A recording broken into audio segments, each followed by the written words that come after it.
మిథునం వారికి గనక చూసుకుంటే మిథున రాశి వారికి గొప్ప విషయం ఏంటంటే మంచి తెలివితేటలు ఈజీగా దేనాన్ని నేర్చుకునే తత్వం ఉంటుంది. అయితే మీకు ఈ రెండవ భావంలో ధనభావంలోకి గురువు వచ్చి శుక్రుడు కూడా చేరుతున్నాడు జూన్ 9వ తేదీ నుంచి. సో ఎప్పుడైతే శుక్రుడు వచ్చి జాయిన్ అవుతున్నాడో దీని వలన మీకు కలిగే ఫలితాలు ఏమిటి, మరియు మనకి లాభస్థానంలో కుజుడున్నాడు, దశమంలో శని, భాగ్యంలో రాహు, ఈ గ్రహాల యొక్క సంబంధం వల్ల దేశకాల పరిస్థితుల్లో కలిగేటువంటి ఫలితాలు, ఏ దేవతారాధన చేసుకోవాలి, ఎటువంటి విషయాల పట్ల మీరు జాగ్రత్త వహించాలి అనేటువంటి విషయాలు మనం ఇప్పుడు తెలుసుకుందాం. అయితే ఈ విషయాలు చెప్తుంది నేనైనప్పటికీ చెప్పిస్తుంది ఈ సాక్షాత్ లలిత అమ్మవారిగా భావిస్తూ ఆ లలితాంబిక అమ్మవారి యొక్క అనుగ్రహం మీకు పరిపూర్ణంగా కలగాలని మనస్ఫూర్తిగా కోరుకుంటూ ఇక్కడ ధనస్థానంలోకి వచ్చాడు గుర్తుపెట్టుకోండి. కాబట్టి మీకు గతంతో పోల్చుకుంటే ఖచ్చితంగా ధన విషయంలో ఇంప్రూవ్మెంట్ అనేటువంటి జరుగుతుంది. అయితే ఎలాంటి ఇంప్రూవ్మెంటు, ఉదాహరణకి ఒక 1000 రూపాయలు సంపాదిస్తున్నాడు అనుకుందాం రోజుకి, ఆయనకు 1200 1500 పెరుగుతుంది. అంతేగాని ఒకటేసారి 1000 రూపాయలు సంపాదించేవాడు 1 కోటి రూపాయలు సంపాదిస్తాడని చెప్పకూడదు. 1 కోటి రూపాయలు సంపాదించే వ్యక్తి 1.5 కోటి సంపాదిస్తాడు ఒక బిజినెస్లో. అంటే వాళ్ళు ఉండేటువంటి దానికంటే ఒక 20,000 శాలరీ తెచ్చుకునేవాడికి 22,000 25,000 అవ్వచ్చు. అంతేగాని ఒకటేసారి 20,000 తెచ్చుకునే వ్యక్తికి ఒకటేసారి 5 లక్షలు వస్తాయండి 10 లక్షలు వస్తాయండి అనేటువంటిది కాదు. సో ఇన్కమ్ని పెంచుతుంది ఖచ్చితంగా. అదేవిధంగా ఇన్కమ్ ఒకటే కాకుండా కుటుంబాభివృద్ధి జరగడం, కంటికి సంబంధించిన ఇబ్బందులు ఉండేటువంటి వారికి ఆ కంటికి సంబంధించిన ఇబ్బందులు కొంత తగ్గడం, ఎందుకంటే 2 శుభగ్రహాలు కదా.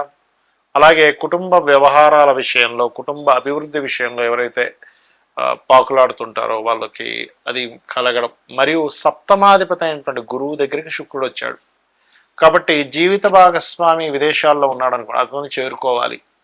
అలాంటప్పుడు మీ వ్యయాధిపతి అయినటువంటి శుక్రుడు సప్తమాధిపతి అయినటువంటి గురువుతో 2వ భావంలో ఉన్నందుకు మీకేంటంటే ఈ కాంబినేషన్ మూలంగా మీకు ఖచ్చితంగా విదేశాలకి మీ జీవిత భాగస్వామితో వెళ్ళడానికి, విదేశాలకు వెళ్ళి అక్కడ ఏదైనా ఉద్యోగం చేయడానికి, ఇక్కడే ఉంటూ విదేశీ సంబంధించినటువంటి కంపెనీస్లో ఏదైనా మీకు ఉద్యోగ సంబంధించిన అవకాశాలు రావడము, ఇటువంటివన్నీ కూడా చక్కగా ఉన్నాయి. కాకపోతే ఎంతైనా సరే కుజుడు కాస్త మీకు షష్టమాధిపతి ఉండేటువంటి గ్రహం అగ్నితత్వ రాశిలో ఉన్నాయి కాబట్టి కొంచెం మజిల్స్ పట్టుకోవడం కానీ బాడీ పెయిన్స్ లాంటివి కూడా కొంత ఇస్తూ ఉంటుంది.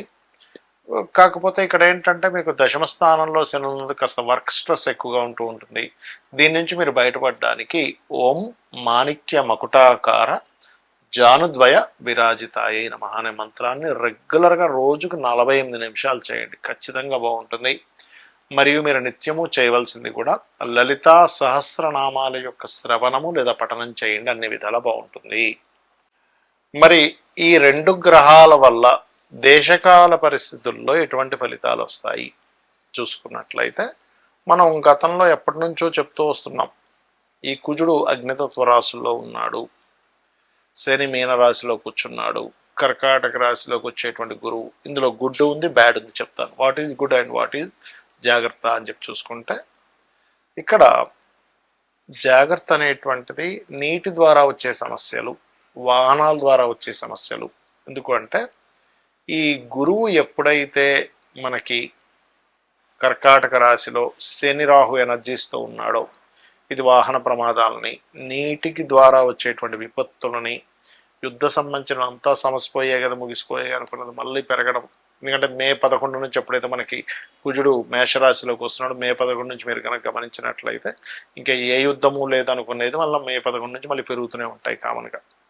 అటువంటి ఫలితాలు వస్తూ ఉంటాయి.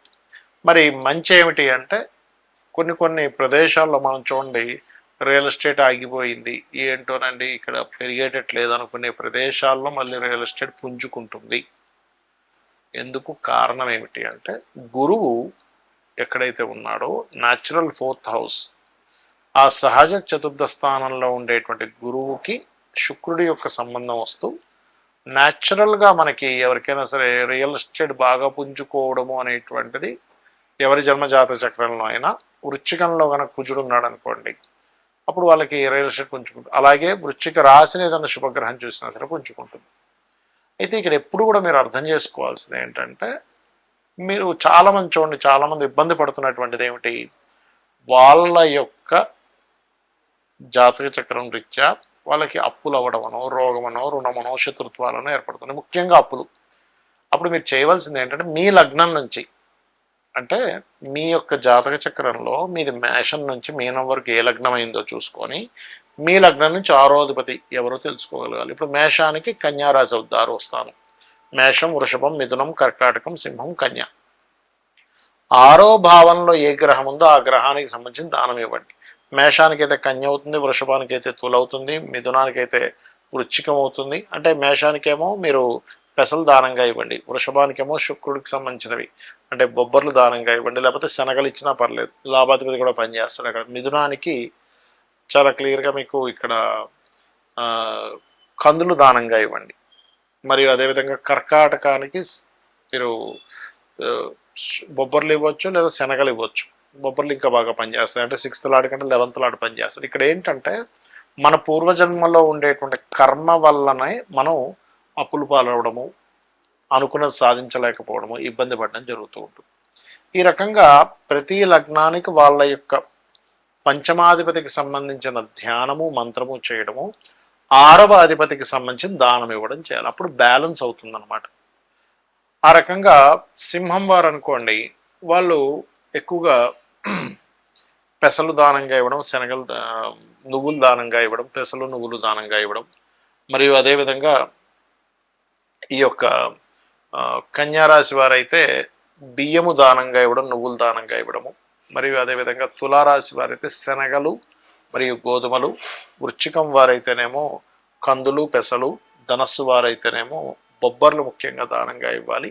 మరియు మకర రాశి వారు చూసుకున్నట్లయితే ఇక్కడ మీరు కందులు, పెసలు దానం ఇవ్వచ్చు. కుంభరాశి వారు బియ్యము అండ్ శనగలు దానం ఇవ్వండి. మరియు మీన రాశి వారు గోధుమలు అండ్ నువ్వులు దానం ఇవ్వండి. వీటి వల్ల ఏమవుతుందంటే పూర్వజన్మ కర్మ తగ్గుతుంది.